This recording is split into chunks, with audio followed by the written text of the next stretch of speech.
हाँ पिला माने आज कोन जानिना कहलो ओडिसा विषय रे किछि जिनिस जानिना। अच्छा कहलो आमे आम ओडिसा रो खाली जानि छ आम राज्य रो ना ओडिसा। ओडिसा रा पूर्व कोन कोन ना थिला समस्त जानि छ की जानि ना अब मु कहबी त माने सब जानियो हला। प्राचीन काल रे ओडिसा रो कोन कोन ना थिला कहलो उट्र थिला, ओड्र थिला, उत्कल थिला, कलिंग थिला। कोन चारिटा ना कोन कोन कहलो उड्र, ओड्र, उत्कल, कलिंग। मन रहिला ओडिसा रे एडा सब पुरुना ना। हमर जिति घरे हमकु ना डाकु छंती हमर को गोटे ना स्कूल रे गोटे ना अजाई गोटे ना डाकु थिबे घरे गोटे ना डाकु थिबे सेमिति ओडिसा रो अनेक ना अछि।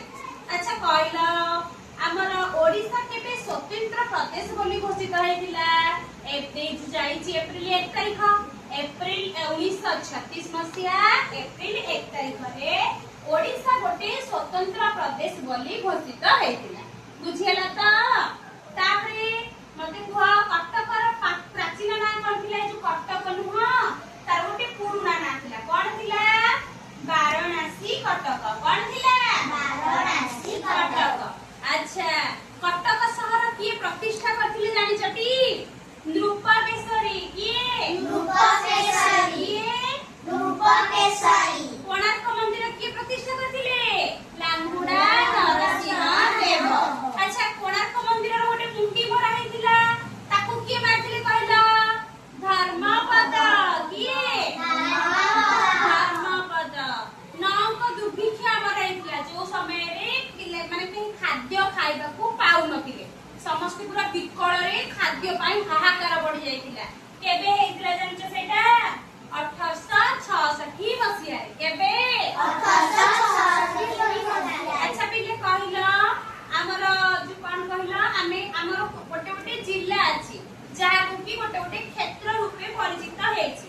कहिला गदा क्षेत्र कोटा जाजपुर कोटा जाजपुर गदा क्षेत्र ताले कोटा जाजपुर। एकाम्र कानन कोठी अछि कहिला भुवनेश्वर रे कोठी अछि भुवनेश्वर।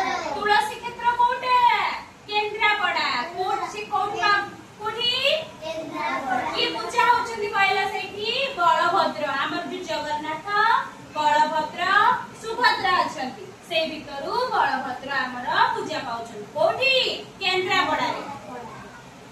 अच्छा कहिला जगन्नाथଙ୍କର रथ अछि रथ यात्रा समय जगन्नाथ रथ रे बसिକି जाନ୍ତି सेई रथर नाम कोन सब जानछ जानि न से रथर नाम हैला नंदी घोष रथ कोन नंदी घोष रथ।